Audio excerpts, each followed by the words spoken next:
காலுக்கு நல்லெண்ணெயில் பூண்டு, மஞ்சள், பூண்டுனா ஒரு 4 பல்லு பூண்டு, மஞ்சத்தூள் ஒரு 4 ஸ்பூனு, குப்பமேனி, வேப்பிலை, துளசி, மருதாணி எல்லா இலையும் அரைச்சி ஒவ்வொரு கைப்பிடி அரைச்சி பூண்டு மஞ்சளோட சேர்த்து அரைக்கலாம். பூண்டு சீவி போட்டு மஞ்சத்தூளை போட்டு அரைச்சி நல்லெண்ணெயில் கொதிக்க வச்சு அந்த எண்ணெயை எடுத்து அந்த குழம்பை தூக்கி அதுக்குள்ளே விடணும்.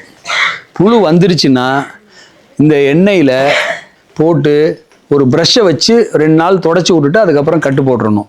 கோமாரி வந்தாலே இந்த எண்ணெயை தயார் பண்ணி காலில் ஊற்றி மேலே ஒரு பேண்டேஜ் போட்டிங்கன்னா வைக்காட்டி அவ்வளோதான் விஷயம். புண்ணுக்கு பொதுவாக சொல்கிற மனசில் வச்சுங்க, புண்ணுன்னா என்ன செய்யணுங்கிறத நீங்கள் ஒன்றும் செய்யாமல் இருக்கிறது ரொம்ப நல்லா தெரிஞ்சுங்க. புண்ணை தண்ணி ஊற்றி கழுவக்கூடாது,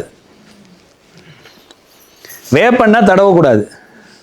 சார் நாங்கள் அந்த காலத்துலேருந்து வேப்பெண்ணெய் தான் சார் சொல்லாதீங்க.